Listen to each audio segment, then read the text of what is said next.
Bienvenido, testigo del resucitado. Te damos la bienvenida a este tu canal y te pedimos te dispongas para la siguiente dinámica de animación. Esta dinámica probablemente ya la hayas practicado, ya la hayas escuchado. Es muy sencilla, consta solamente de ubicar algunas partes de nuestro cuerpo y jugar con el ritmo de la canción. La canción dice: cabeza, hombro, rodilla y pie, alabemos al Señor. Ojos, nariz, boca, cadera, alabemos al Señor. Solamente son estas 6 partes del cuerpo y vamos a empezar a jugar un poquito con el ritmo de la canción, y para que tú te puedas distraer, puedes jugar un ratito y te introduzcas a este ambiente de cadenas. Comenzamos. Cabeza, hombro, rodilla y pie, alabemos al Señor. Ojos, nariz, boca, cadera, alabemos al Señor. Cabeza, hombro, rodilla y pie, alabemos al Señor. Ojos, nariz, boca, cadera, alabemos al Señor. Cabeza, hombro, rodilla y pie, alabemos al Señor. Ojos, nariz, boca, cadera, alabemos al Señor. Cabeza, hombro, rodilla y pie, alabemos al Señor. Ojos, nariz, boca, cadera, alabemos al Señor. Cabeza, hombro, rodilla y pie, alabemos al Señor. Ojos, nariz, boca, cadera, alabemos al Señor. Cabeza, hombro, rodilla y pie, alabemos al Señor. Ojos, nariz, boca, cadera, alabemos al Señor. Cabeza, hombro, rodilla y pie, alabemos al Señor. Ojos, nariz, boca, cadera, alabemos al Señor. Cabeza, hombro, rodilla y pie, alabemos al Señor. Ojos, nariz, boca, cadera, alabemos al Señor. Y esa es toda nuestra dinámica de animación. Esperamos y te haya gustado y te haya divertido. Y bueno, ya después de habernos movido un poco, vamos a iniciar con la oración inicial antes de iniciar con nuestra sesión de catequesis. Antes nos ponemos en presencia del Padre, del Hijo y del Espíritu Santo. Amén. Y le damos gracias al Señor por permitirnos estar nuevamente aquí viendo una sesión de catequesis, que si no fuera por Él, no fuera por eso posible. Le pedimos por todas aquellas personas que se encuentran necesitadas, para que el Señor les dé fortaleza y los satisfaga según sus necesidades. Le pedimos que nos disponga de todo corazón a esta sesión de catequesis, para que todo lo que aprendamos se quede siempre para nosotros y que nosotros lo pongamos en práctica y lo compartamos. Padre nuestro, que estás en el cielo, santificado sea tu nombre. Venga a nosotros tu reino. Hágase tu voluntad en la tierra como en el cielo. Danos hoy nuestro pan de cada día. Perdona nuestras ofensas, como también nosotros perdonamos a los que nos ofenden. No nos dejes caer en tentación y líbranos del mal. Amén. Terminamos en nombre del Padre, del Hijo y del Espíritu Santo. Amén. Está vivo, tenemos que gritarlo, está vivo. Vamos a proclamarlo, testigos de su resurrección. Está vivo, tenemos que gritarlo, está vivo. Vamos a proclamarlo, testigos de su resurrección. Bueno, bienvenido al tema. Como ya lo veíamos en la clase pasada, en el tema pasado, dentro de nuestra historia, dentro de nuestra vida de gracia, existe el pecado y existe la conversión. Pero, ¿cómo llegar de un punto a otro? ¿Cómo poder, después de ese pecado, poderle pedir perdón a Dios? Para esto, quiero invitarte a escuchar un cuento. Este es un cuento titulado Mi peor enemigo. Esta es una historia de un reino muy lejano y de un rey poderoso, que le gustaba que le dijeran lo poderoso que era. Era algo así como la madrastra de Blancanieves, que necesitaba de un espejo para que le dijera lo hermosa que era. Él no necesitaba de espejos, porque tenía una servidumbre para decirle que era poderoso. Sin embargo, aunque fuera con todos y cada uno de sus comensales con todos y cada uno de sus sirvientes, todos le respondían lo mismo.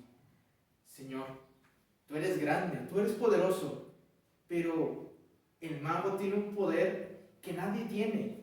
Él conoce el futuro.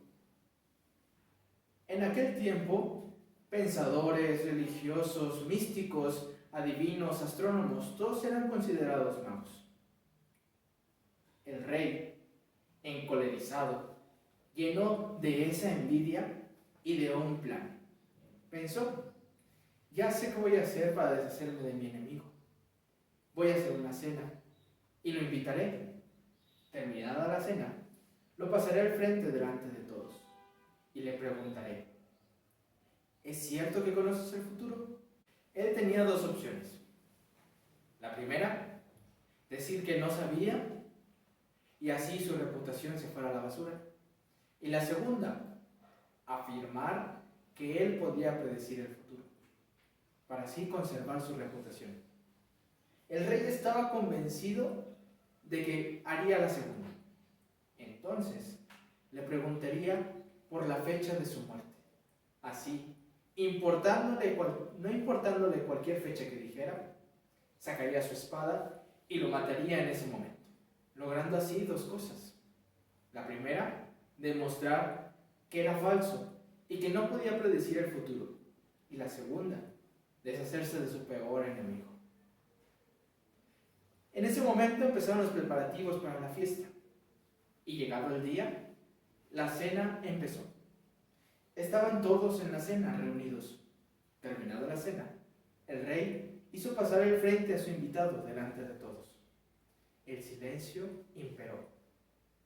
Y le dijo: mi querido mago, ¿es cierto que conoces el futuro? Un poco, dijo el mago. ¿Y puedes saber tu propio futuro?, preguntó el rey. Un poco, contestó el mago. Entonces el rey le preguntó: dinos, por favor, ¿cuándo morirá el mago del reino? El mago guardó silencio, junto con toda la asamblea, y se murmuraba. Entonces le preguntó el rey: ¿qué pasa? ¿Es que no lo sabes?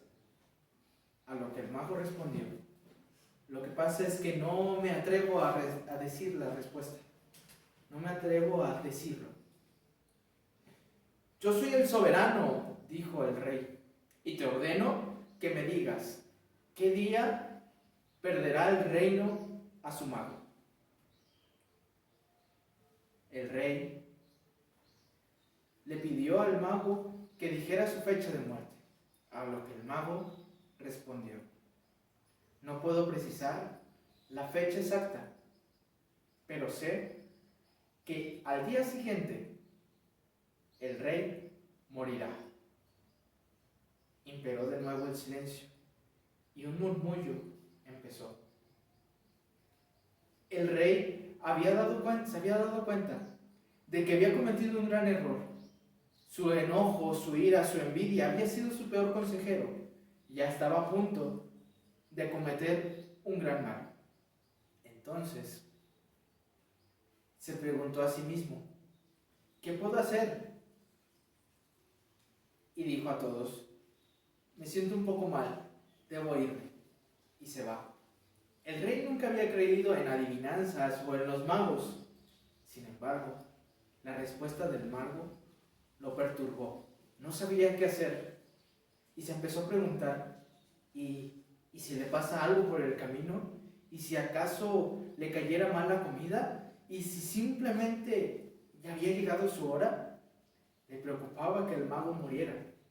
Así que, volviéndose, le dijo: mago, todos admiramos tu sabiduría, así que te ruego, por favor, te quedes esta noche en el palacio para mañana preguntarte algunas cuestiones acerca del reino.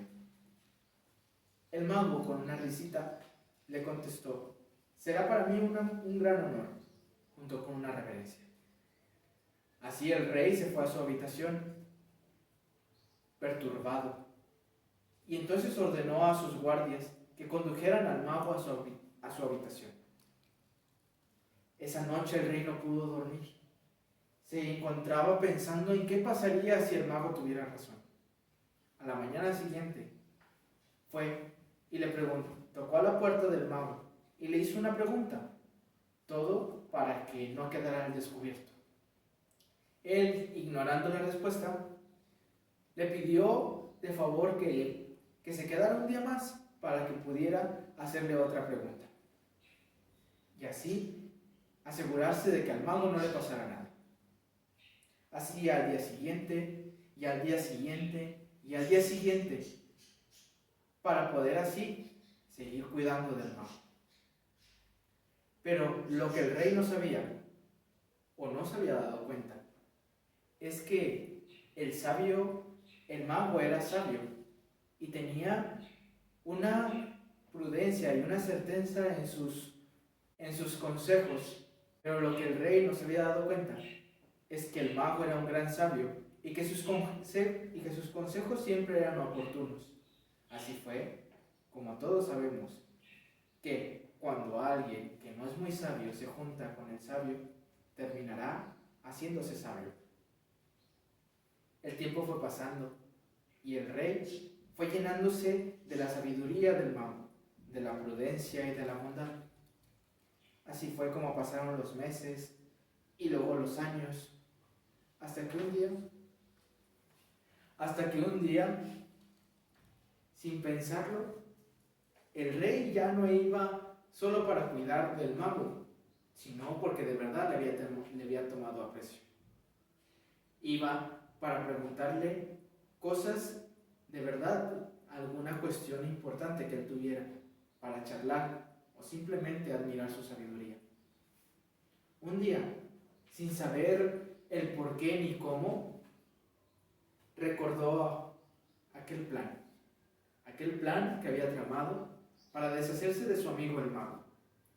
Y se preguntó y se empezó a sentir mal por aquella vergüenza de saber que aquel que había convertido en su amigo había deseado aniquilarlo. Tristemente tomó valor y se dirigió a la habitación del mago. Tocó a la puerta y en cuanto entró, le dijo: hermano, tengo que decirte algo porque me turba el corazón. El mago le dijo: habla entonces y calma tu corazón.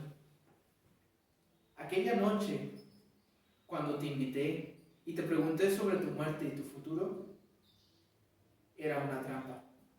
Esa misma noche estaba pensando en matarte, no importara la respuesta que me dieras, y así probar que mentías. Pero hoy que te he llegado a tomar aprecio y que hemos sido más que amigos, que somos hermanos, vengo lleno de vergüenza a pedirte perdón y a contarte esto para poder así calmar mi alma. El mago le dijo: pues te has tardado bastante, pero no importa, porque solo como tú has venido es que yo puedo decirte que yo ya lo sabía. Y tengo que aceptar que yo también te he mentido. Aquella noche que me preguntaste por mi futuro, vi cómo tu mano se fue hacia la empuñadura de tu espada. Y no es necesario ser un mago para entender qué es lo que querías hacer. Así que te engañé. Yo también te mentí para que aprendieras una lección. Y quizá la más importante de todas las que has aprendido. Y es que vamos por la vida temiendo, teniendo enojos, teniendo rencores y envidias por los demás, sin tener en cuenta, sin llegar a pensar que esas personas, que aquellas cosas nos van haciendo lo que somos y que cuando los llegáramos a perder nos daríamos cuenta del gran aprendizaje que pudieran darnos. Así que no te preocupes, porque no quiere decir nada el que tú mueras un día después de que yo. Son nuestras vidas las que se han enlazado y no nuestras muertes. Pero me alegra que hayas tenido el valor para decírmelo. Así fue como los dos grandes amigos brindaron por aquella confianza que habían tenido en esta amistad. Y después el mago se fue a descansar, a dormir. Cuenta la leyenda que esa misma noche, que en el sueño, el mago lamentablemente murió. Y a la mañana siguiente, el rey estaba triste, pero no porque pensara en su muerte, sino porque sabía que había perdido a un gran amigo, a un gran compañero. Y así fue como él cavó una tumba bajo su ventana con sus propias manos y se pasó toda la noche y todo el día para llorar por su amigo, por la pérdida de su amigo. Llegada la noche, se retiró a su habitación y se fue a descansar. Y cuenta la leyenda que esa misma noche, 24 horas después de la muerte del mago, el rey murió. Quizás porque había llegado su hora, quizás de tristeza, quizás para cumplir aquella última enseñanza de su maestro. Y bueno, este fue el cuento de mi peor enemigo. ¿Y qué podemos aprender de él? ¿Qué podemos encontrar de esto?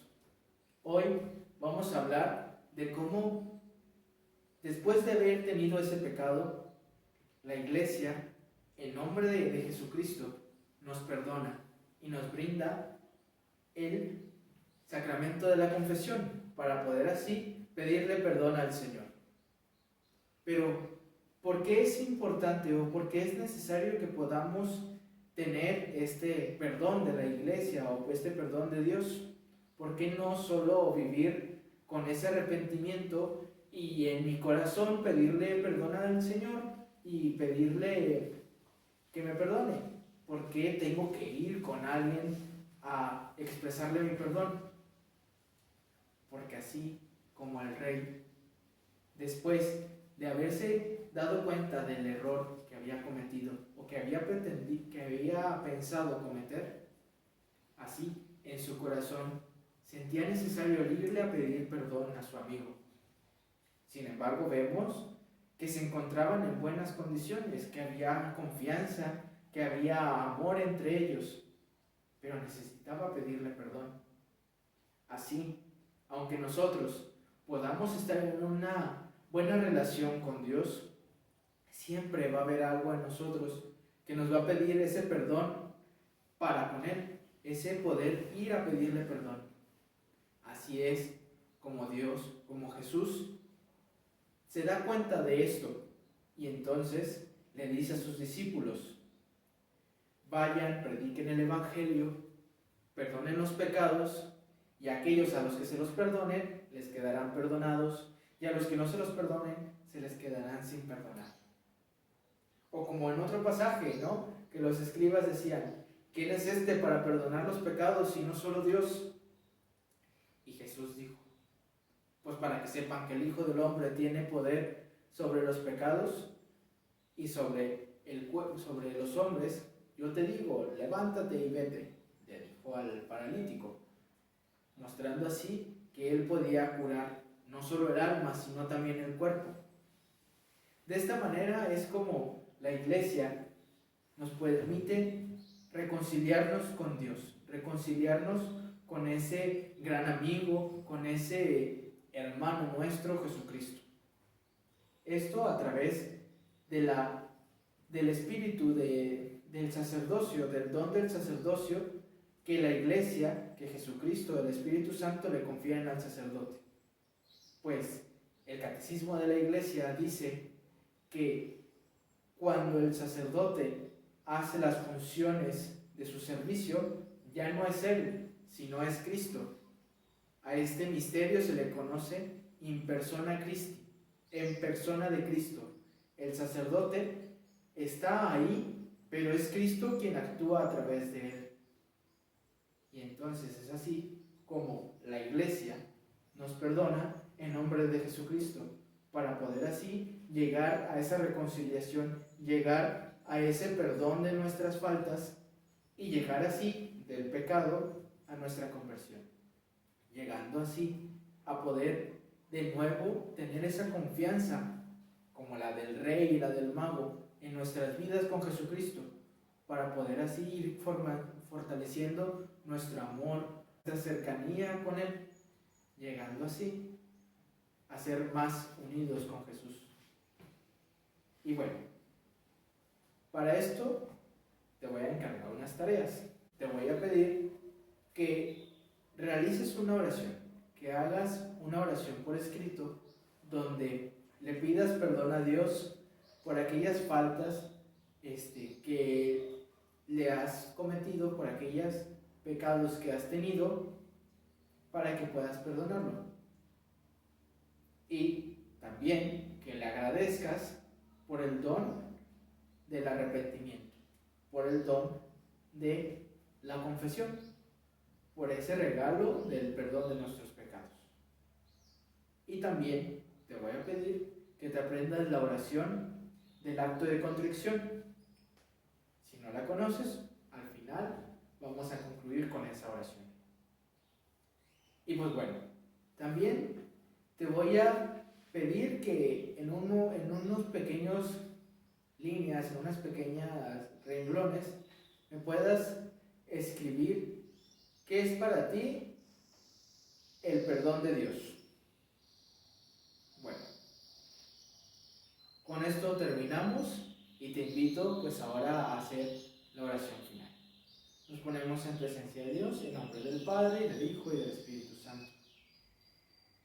Y le decimos a Dios, gracias por este don que nos ha concedido, por este regalo del perdón de los pecados, por el regalo de haberse quedado con nosotros y de esa restauración de nuestra amistad con Él. Le pedimos que nos lleve a estar cada vez más cerca de Él, que nos permita ir creciendo en la vida de la gracia, que nos permita ir creciendo en esa convivencia con Él, en ese amor, en esa confianza. Le damos gracias y le pedimos que siempre esté con nosotros. Padre nuestro que estás en el cielo, santificado sea tu nombre. Venga a nosotros tu reino. Hágase tu voluntad en la tierra como en el cielo. Danos hoy nuestro pan de cada día. Perdona nuestras ofensas como también nosotros perdonamos a los que nos ofenden. No nos dejes caer en la tentación y líbranos del mal.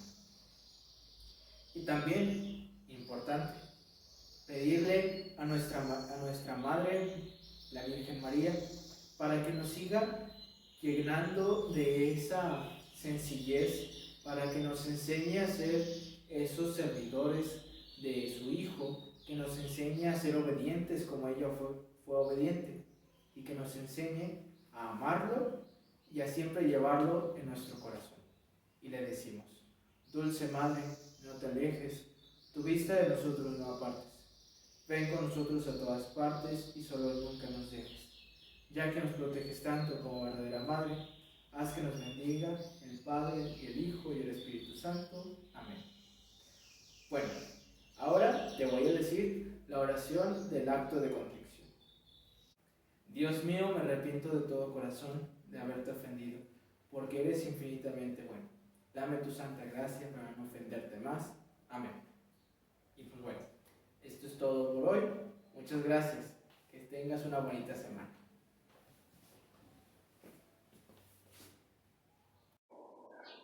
No olvides revisar la descripción de este video para que puedas checar tu catequesis familiar. Y tampoco olvides darle like, y más si eres la primera persona, tampoco olvides suscribirte. Comparte este video en todas tus redes sociales y con las personas que más quieras. Muchas gracias.